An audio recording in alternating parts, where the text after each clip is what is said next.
Hi guys, this is Derek from Pacific Coast Auto here in Japan, and we're looking at a recent auction purchase of a Mazda RX-7 twin turbo FD. This one bought from auction is going to be exported to the USA, like pretty much all of the 1992 RX-7s here in Japan, because these are hugely popular cars in the USA and they are finally legal to import now. And so whichever ones you find at auction, whether good condition or poor condition, you're going to find they're going to the USA. And prices for them, yeah, people are willing to pay for a lot because you just can't find these in the USA these days. Not very many were sold, and Japan got tons of them. Okay, so intro aside, let's take a look at the condition of this one. We'll look at the auction sheet, exterior, interior, engine, and basically the overall condition of the car. This one was bought on buyer's behalf from the auction, and it's actually a relatively experienced buyer who got this one. The condition of it is, I guess, somewhat subpar, but we'll go over that as we go. Obviously, the looks of it are quite aggressive and pretty awesome. And so we won't say how much the vehicles sell for. We do that for buyer privacy. But typically the RX-7s for the FD, ones that are legal to be imported, range from about 800,000 on the low end to about 2 million, 2.5 million on the high end. Okay, now engine here, 13B twin turbo. Running condition seems to be pretty good, and I'm going to shut it off now because this one is extremely noisy and I don't want to get any complaints. I would love to do a nice little engine rev with it, but I don't want to get kicked out of our parking lot here. And so off goes the engine. Okay, close the door, and now you can finally hear me. And it's hard to tell exactly how loud it is through the speakers because you can turn the volume up and down, but it is extremely loud. Okay, so maybe some of you guys noticed this first off. That's not a coolant leak.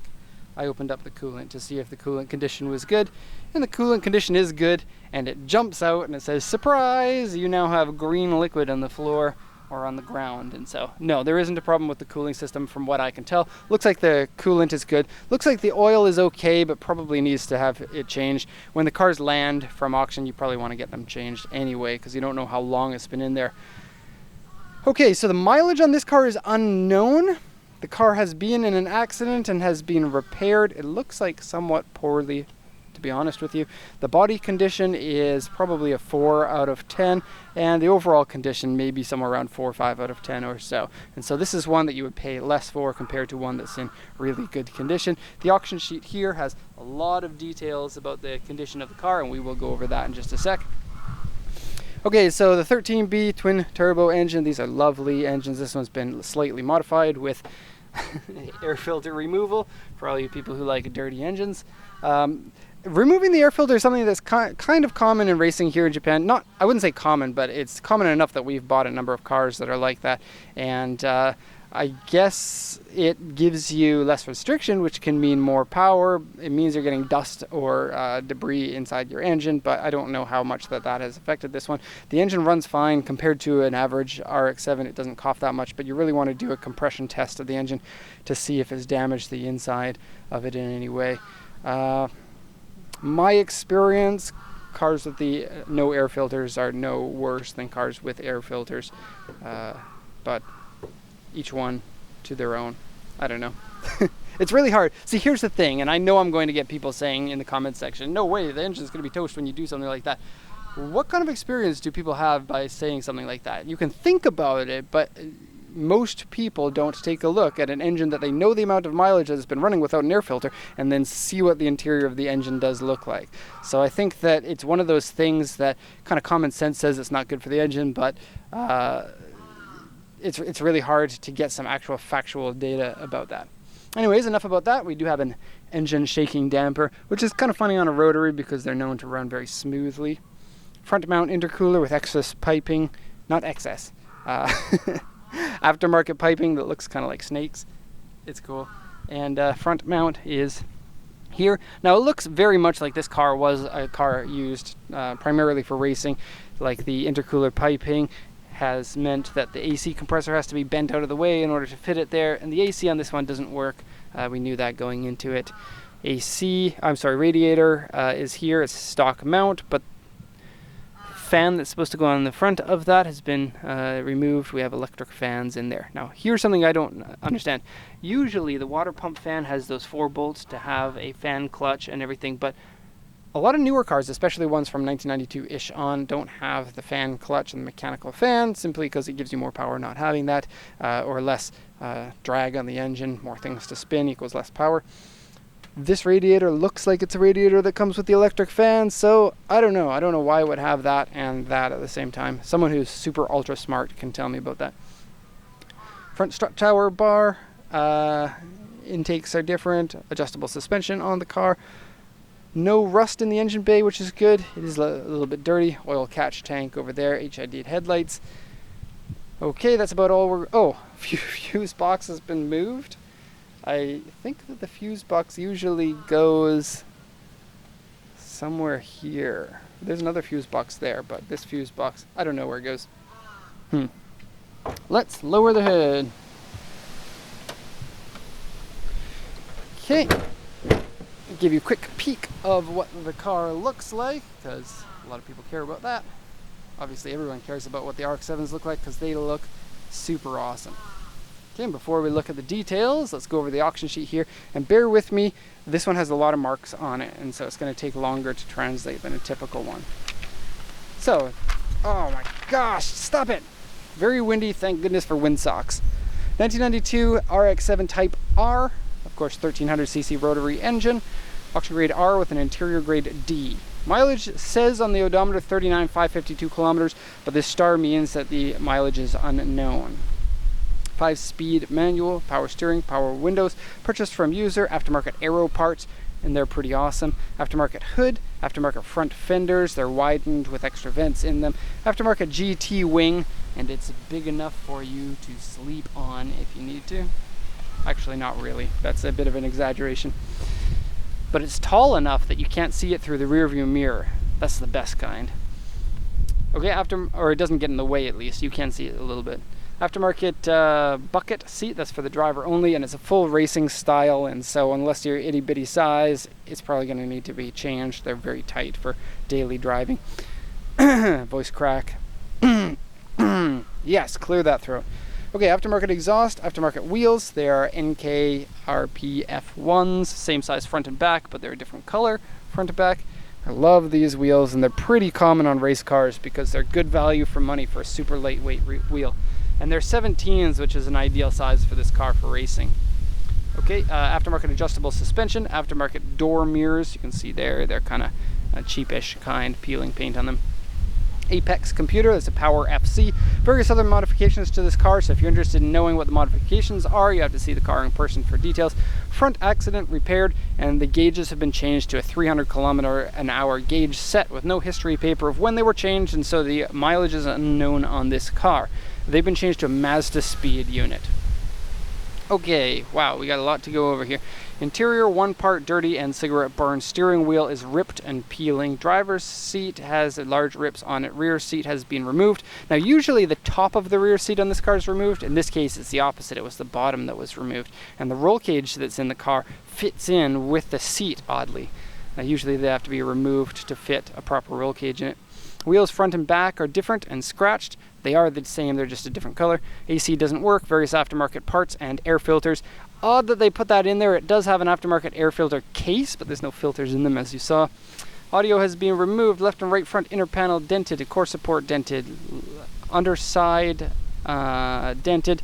Jack and tools have been removed. Rear hatch has modifications to it, and the under trim has been removed. And the modifications, what they mean is they've cut the back of the hatch in order to fit that spoiler bolt section into it.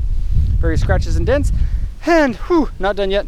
Front bumper cracks, that's what Y2 means. Crack in the front fender on both sides. They're made out of fiberglass now instead of the regular steel or aluminum, don't know. I have a feeling like these doors are aluminum, actually. They make a weirder sound when closing compared to regular cars. Okay, aero parts cracked on this side and scratched. Aero parts on this side scratched. Paint fade on the roof. And the car is super dirty, so it'd be hard to tell if there is paint fade. I can't see it myself. Rear bumper paint peeling and spare tires missing. Oh my gosh, that's a lot of marks to go through. A lot of marks. Okay, so let's go over the car. We're already at 10 minutes. These videos are usually about 10 to 12 minutes. This one's going to be longer. So the car has an immediate presence. It has wheels that fit it perfectly. They're 255s on the front and the back, which is kind of weird, but I think it's great. It looks awesome on the car. It has a very aggressive body kit with those front fenders with vents in them, huge rear wing, huge diffuser in the back. It's definitely a car that is going to turn heads, especially in the US, where JDM cars generally have a little bit more cachet than the USDM versions of them. And so this one has, you know, body kit, exhaust, interior pieces. A lot of them are pieces that you can only get here in Japan. So despite the weak condition of the car in general, there's still a lot of value that comes with some of the parts in it. And if this is a car that's going to be restored to its former glory, you can have a lot of good value in getting those parts basically for free, because, you know, people pay for these type of cars for less than one that's in good condition. Okay, it's really bright out today, and so we're going to get a lot of contrast. It makes the video a little bit harder to tell the details, but let's have a look. And so front bumper here, you can see the front mount intercooler in there, and it has the fog lights from the later model, which in my mind look way, way, way better. Headlights are the original headlights on it, and then have vinyl carbon look wrap on the top side of them, of retractable headlights. Okay, hood is a fiberglass carbon fiber mix and has been faded quite a bit, but has the vents for the radiator and the extra vent for the turbos in this car. Cooling is really important in the RX-7s because overheating is kind of the death of these engines, and so be very careful with that. In fact, they should have come out of the factory with vents on the hood. This fender doesn't fit on properly. Take a good look at this. See how it doesn't fit against the hood there. Now, fiberglass parts and carbon fiber parts like this typically will bend and deform over time, but I believe that the damage here also has something to do with the accident damage that was done to this car. And you can get a good look at the vents there. As far as vented fenders go, these are really good looking. I love the way that they look like they're pulled out, stretched over to fit the massive 255 tires in the front. We have about 20% tread on these ones and about 60 or 70% tread on these ones, which seems backwards, but if you think about it, these are the same size, and so you can swap the tires front and back once you wear out of the back ones. Okay. It has racing gear, Apex Eye, Excetti racing clutch. Yes, it does have that by the feel of the clutch. It is aftermarket. Okay, strangely, there are Nissan Skyline GTR brake calipers on the front here. Take a look at that.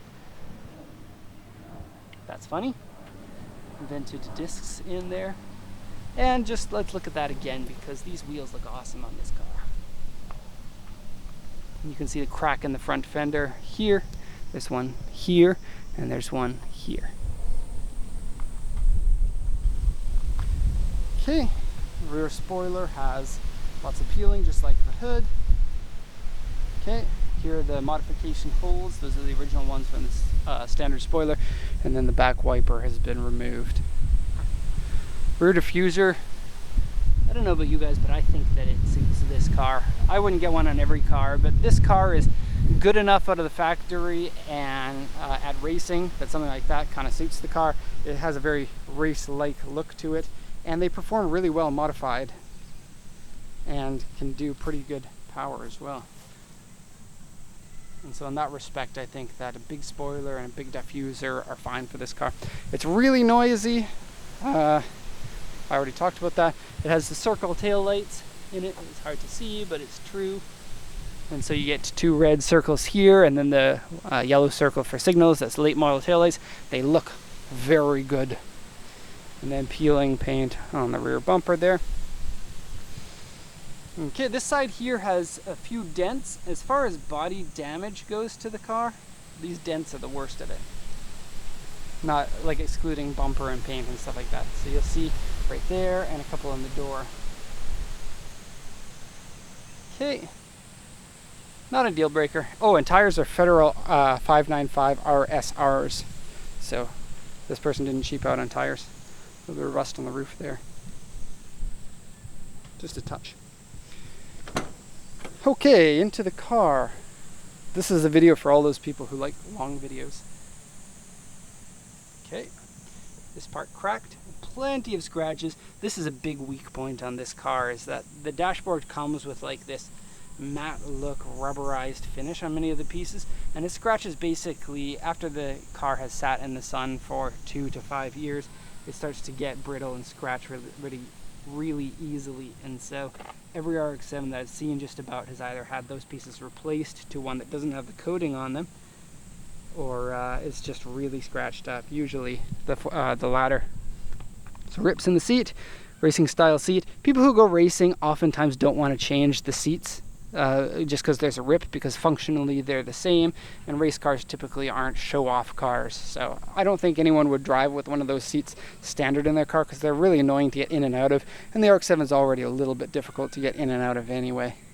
So the place where you put your feet is so far forward here that the seat doesn't actually go back that far in the chassis. It's pretty far forward, and then it's kind of difficult to get in here because there's not a lot of room. That's just my experience with it.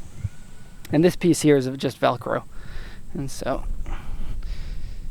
there we go. The seat sits really low, and so you're barely peeking over the steering wheel. Okay, gauges. You can see the Mazda speed on there. Boost gauge. Like the dashboard on these, don't like the squeakiness or the fact that they come loose. This one is loose, so it's a little bit shaky. And so possibly some of the mounting clips need to be replaced. And then there's a bit of a crack there at the back. And somebody left cigarettes in it, so that means I have to put those cigarettes into my car. Luckily into the back of the car, because yeah, I don't want to have cigarettes inside my car. Okay, place to sit if you don't like seats. And there's the back piece. There's the cage. All right, headliner's in pretty good shape. A little bit of wrinkles on those visors. Okay, now there are some things that I didn't mention here. This isn't the full report. The full report includes 80 or so pictures. This car probably got about 120 pictures, as well as a few other videos of various things. This is the only one that we put on YouTube, is this report video. So that's going to be the end of this video here. Hope you enjoyed it and hope it was informative for you. If you have any questions, please let me know. Thank you very much, and have a good day.